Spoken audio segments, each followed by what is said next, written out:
ان کے اپنے وزیر نے اسی مرتبہ کے سیشن میں یہ بات کہی ہے کہ اتنی جائیدادیں اوقاف کی جو ہیں وہ لوگوں نے قبضے کر رکھے.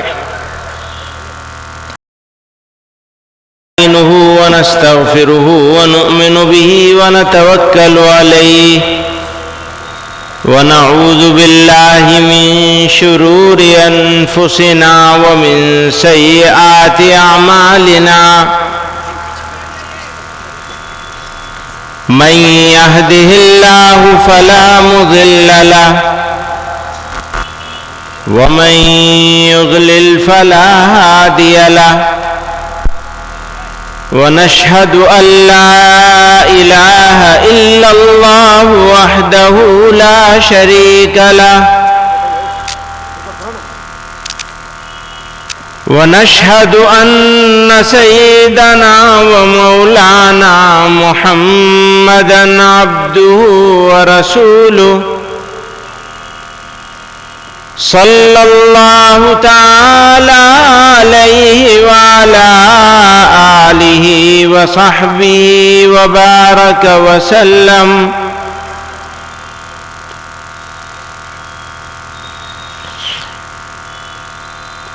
اس اجلاس کے صدر محترم اور اسٹیج پر موجود معزز علماء کرام اور رہبران ملت،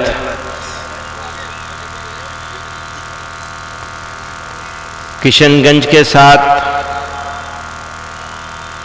جمعیت علماء کا، ہمارے بزرگوں کا، جمعیت علماء کے اکابر کا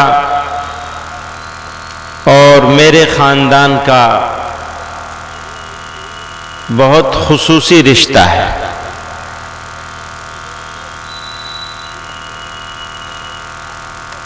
آج یہ جمع غفیر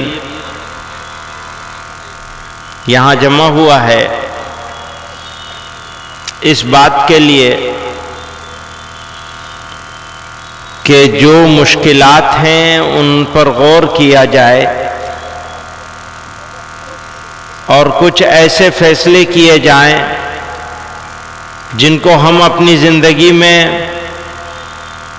اپنے سماج میں، اپنے گھروں میں، اپنے محلوں میں، اپنی برادری میں اور اپنے علاقے میں نافذ کر سکیں.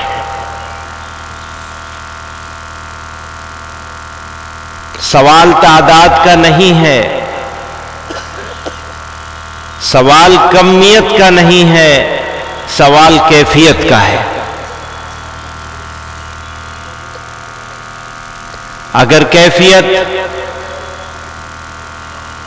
اللہ اور اس کے رسول صلی اللہ علیہ وسلم کے مرضی کے مطابق ہے یا مرضی کے مطابق کرنے کی کوشش کی جاتی ہے تو یقین جانیے حالات کے بدلنے میں، پلٹنے میں دیر نہیں لگے گی. دیری اس وجہ سے ہے کہ ہم نے اپنے آپ کو اندرونی طور پر، داخلی طور پر کمزور کر لیا ہے. ملک کی موجودہ صورتحال انتہائی حساس اور فکر انگیز ہے. افسوس کے ساتھ کہنا پڑتا ہے کہ ایک خاص طبقے کی بالادستی کے قیام اور دوسرے طبقات کو رسوا کرنے، حاشیے پر دھکیلنے اور محروم بنانے کی باقاعدہ اور منظم کوششیں کی جا رہی ہیں. قابل افسوس امر یہ ہے کہ اس مکروہ مہم کو صرف حکومتی سرپرستی ہی حاصل نہیں ہے بلکہ حکومت ہی کروا رہی ہے. خاص طور پر جب مسلمانوں کی بات آتی ہے تو انہیں قانونی طور پر بے بس، سماجی طور پر علیحدہ اور معاشی طور پر کمزور بنانے کی سازشیں عروج پر ہیں. ان کے مذہب، ان کی شناخت اور وجود کو غیر ضروری، یہاں تک کہ ناقابل برداشت بنا دیا گیا ہے. یہ حالات اس نہج پر پہنچ چکے ہیں کہ آج مسلمان خود کو راہ چلتے غیر محفوظ محسوس کرتے ہیں. انہیں قدم قدم پر حقارت اور نفرت کا سامنا ہے. جب یہ اپنے جائز حقوق کے لیے آوازیں اٹھاتے ہیں تو ان کے گھروں کو بلڈوزر کے ذریعے برباد کر دیا جاتا ہے. وطن عزیز میں مسلمانوں پر سرکاری سرپرستی میں جاری منافرت اور ظلم و ستم کی یہ لہر انہیں شدید مشکلات سے دوچار کر رہی ہے. اسی سرزمین کے ایک شاعر تھے، بڑے خوبصورت انداز میں اب سے بہت پہلے آج کے حالات پر روشنی ڈال گئے. غضب کی فتنہ سازی آئے ہے اس آفت جاں کو، غضب کی فتنہ سازی آئے ہے اس آفت جاں کو، شرارت خود کرے ہے اور ہمیں تہمت لگا دے ہے. شرارت خود کرے ہے اور ہمیں تہمت لگا دے ہے. میری بربادیوں کا ڈال کر الزام دنیا پر، وہ ظالم اپنے منہ پر ہاتھ رکھ کر مسکرا دے ہے. اب انسانوں کی بستی کا یہ عالم ہے کہ مت پوچھو، لگے ہے آگ ایک گھر میں تو ہم سایہ ہوا دے ہے. کلیجہ تھام کر سنتے ہیں لیکن سن ہی لیتے ہیں، میرے یاروں کو میرے غم کی تلخی بھی مزہ دے ہے. بزرگوں اور دوستوں، کسی بھی مہذب سماج کے لیے عدل و انصاف سب سے بڑا معیار ہے.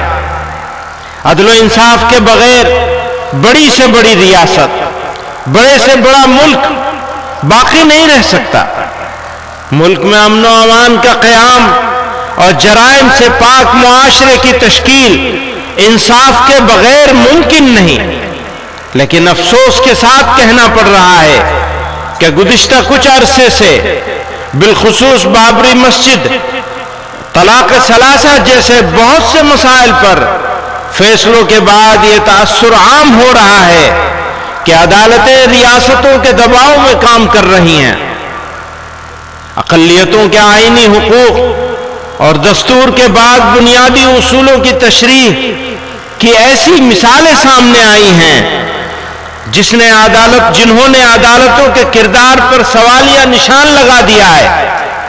مختلف عدالتوں نے مسلم پرسنل لا سے متعلق مسائل کو لے کر جو فیصلے دیے ہیں، ان سے ایسا محسوس ہوتا ہے کہ ان عدالتوں نے قانون کی تشریح کے بجائے قانون وضع کرنے کی کوشش کی ہے. موجودہ وقت میں پلیسز آف ورشپ ایکٹ 1991 اس کو نظر انداز کرتے ہوئے گیان واپی متھرا کے مقدمات کو قابل سماعت قرار دینے کا فیصلہ بہت واضح طور پر قابل ذکر ہے. اب تو وہاں بھی پہنچ گئے. ہمارے بیچ میں عبد الواحد چشتی صاحب، انگارہ شاہ صاحب موجود ہیں اجمیر شریف سے. سوال ملک کا ہے. یہ ملک انصاف کے ساتھ، برابری کے ساتھ، برابر کے حقوق کے ساتھ، اقلیتوں اور اکثریت کی تفریق کے بغیر ملک باقی رہے گا تو باقی رہے گا. ملک کی ترقی ہوگی، خوشحالی ہوگی. سڑکیں بنائی جائیں، ایئرپورٹ بنائے جائیں، ٹرینیں چلائی جائیں، ترقی کے جو کام دنیا میں ہیں جن کا تعلق میٹیریل سے ہے وہ ضرور کیا جائے. لیکن جس کا تعلق انسانوں سے ہے، اگر وہ نظر انداز ہو جائے گا تو یاد رکھنا یہ ملک کبھی ترقی نہیں کر سکے گا. پھر یہ انسانوں کا نہیں جانوروں کا ملک ہوگا. اگر برابری نہیں ہوگی، اگر انصاف نہیں ہوگا، اگر انسانوں کے بیچ میں مذہب کی بنیاد پر، ذات پات کی بنیاد پر تفریق ہوگی، اگر لوگوں کو ذلیل کیا جائے گا، تو یہ اس سے بڑی ملک کے ساتھ دشمنی اور غداری کچھ نہیں ہو سکتے. بزرگوں اور دوستوں، میں یہ کہنا چاہتا ہوں، ہمارے بیچ میں انگارہ شاہ صاحب موجود ہیں،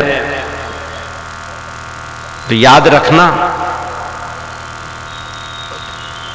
یہ جو وقت ہے نا، یہ بدلتا ہے، ایک جیسا نہیں رہتا. آج اگر رات ہے، اندھیرا ہے، تو ہمیشہ نہیں رہے گا. صبح تو ہوگی ضرور،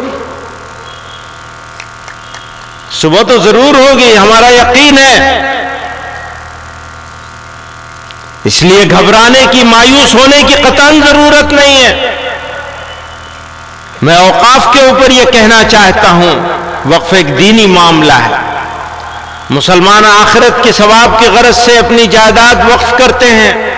یاد رکھیے، یہ اوقاف کسی بادشاہ یا کسی حکومت کی ملکیت نہیں، یہ 100% مسلمانوں کی وقف کردہ جائیدادیں ہیں.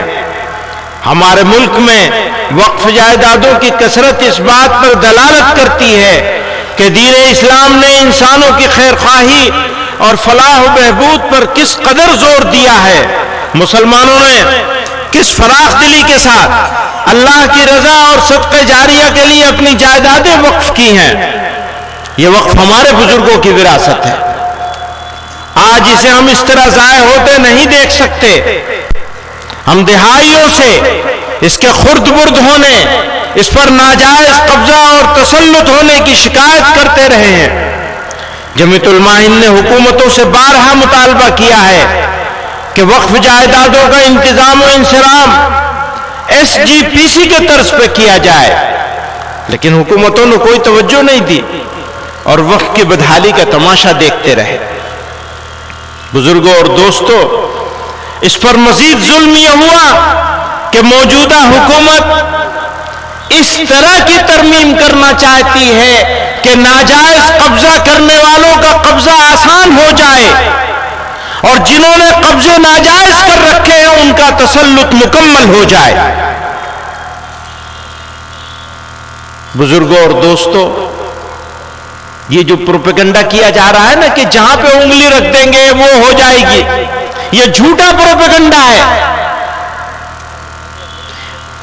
اپنی ہی جائیدادیں، ان کے اپنے وزیر نے اسی مرتبہ کے سیشن میں یہ بات کہی ہے کہ اتنی جائیدادیں اوقاف کی جو ہیں وہ لوگوں نے قبضے کر رکھے. اگر ہاتھ رکھنے سے وہ جائیداد مل جاتی ہوتی تو خود اوقاف کی جائیدادوں پر اتنے سارے لوگوں کے قبضے کیسے ہوتے. وہ جو میں نے شعر پڑھا تھا نا کہ شرارت خود کرے ہے اور ہمیں تہمت لگا دے ہے، وہ تو بھائی قبضے تم نے کروا رکھے ہیں. اور وقف بورڈ بنتا کیسے؟ حکومتیں بناتی. ہم کہتے ہیں مسلمانوں کے ہاتھ میں ہونا چاہیے وقف بورڈ کا بنایا جانا. آپ نے جو موجودہ قانون ہے اس کے حساب سے آپ نے ان جائیدادوں کا انتظام کرنے کے لیے جو صوبائی اوقاف بنائے ہیں جتنے، اور سینٹرل وقف کونسل بھی، وہ سب حکومتیں بناتی. حکومتوں کے بنائے ہوئے اوقاف کے ساتھ، اور اتنی جائیدادیں آپ کا وزیر مان رہا ہے کہ اتنی جائیدادوں پہ قبضہ ہے. میرے بھائیوں بزرگوں، مسلمان کو کیا کرنا چاہیے؟ مشکل حالات میں مسلمانوں کا عمل اور رد عمل وہ کیا ہونا چاہیے؟ تو میں عرض کرنا چاہتا ہوں، صبر، حکمت اور دانشمندی کا آئینے دار ہونا چاہیے۔ اگر صبر کے ساتھ، حکمت کے ساتھ اور دانشمندی کے ساتھ سوچ سمجھ کر فیصلے نہیں کیے گئے تو جو ہمارا مخالف جو چاہتا ہے ہمارے ہاتھ سے وہ کام کروانے میں کامیاب ہو جائے گا۔ وقت کا تقاضا ہے کہ مسلمان اپنی بصیرت اور دور اندیشی کا مظاہرہ کریں، مثبت اور متوازن اقدامات کے ذریعے معاشرتی تعمیر و ترقی میں اپنا کردار مزید مضبوط کریں، تعلیم کے فروغ، معاشی خودکفالت، سماجی بہبود پر خصوصی توجہ مرکوز کرتے ہوئے ہمیں اپنی کمیونٹی کو اس قابل بنانا ہے کہ ہر چیلنج کا سامنا حکمت اور استقامت سے کیا جا سکے۔ ستم کتنا ہی رخ بدلے وفا کی خون نہ بدلیں گے، وہ ترکش اپنا خالی کر دیں ہم پہلو نہ بدلیں گے، مزاج باغبانی باغباں کا گر نہ بدلے گا، چمن والے بھی اپنا رنگ اپنی بو نہ بدلیں گے، جنوں والوں کی شوریدہ مزاجی بھی نہ بدلے گی، وہ جب تک طرز و انداز خمے گیسو نہ بدلیں گے، غموں کی ترجمانی ہو رہی ہے ہوتی جائے گی، یہ زخم دل نہیں ہیں پھول ہیں خوشبو نہ بدلیں گے، تیرا بخشا ہوا سرمایہ غم اتنا پیارا ہے کہ جام جم سے بھی ہم ایک بوند آنسو، کہ جام جم سے بھی ہم ایک بوند آنسو نہ بدلیں گے۔ میرے دوستو، مزاج دعوتی بنانا ہے،